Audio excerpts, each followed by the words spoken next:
Podnebne spremembe so eden največjih izzivov sodobnega sveta. Povzročajo jih toplogredni plini, posledice pa so pogostejši in intenzivnejši vročinski valovi, suše, poplave in neurja. Slovenija leži na geografskem območju, ki se segreva veliko hitreje od svetovnega povprečja. Samo v zadnjih 60 letih je povprečna temperatura v Sloveniji zrasla za več kot 2,5 stopinji. In predvsem v zadnjih 30 letih smo priča številnim drugim spremembam podnebja, ki povzročajo znatno škodo. Tako spada Slovenija med evropske države z največjo ekonomsko škodo na prebivalca zaradi posledic podnebnih sprememb. Projekcije kažejo, da se bodo te spremembe v prihodnosti samo še stopnjevale. Torej je prilagajanje na podnebne spremembe nujno in to v vseh sektorjih. Ko govorimo o podnebnih spremembah, sta ključna dva pristopa: blaženje in prilagajanje.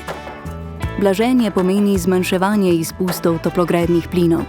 Prilagajanje pa pomeni odzivanje na spremembe, ki so že tukaj, in pripravo na predvidene spremembe v prihodnosti. Tako posamezniki kot skupnosti se morajo prilagajati na vseh področjih že danes. Slovenija se je s podpisom Pariškega sporazuma in sprejetjem podnebnega zakona zavezala, da bo z učinkovitimi politikami blaženja in prilagajanja zmanjšala škodljive posledice podnebnih sprememb in zagotovila trajnostni razvoj države. Naraščanje temperature pogosto prikazujemo s podnebnimi črtami.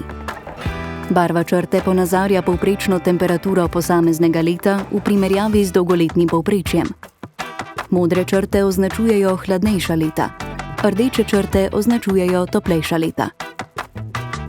V Sloveniji v zadnjih desetletjih beležimo najvišje temperature v zgodovini meritev. Arso pripravlja podnebne projekcije, ki kažejo različne scenarije razvoja zemljinega podnebja v prihodnosti.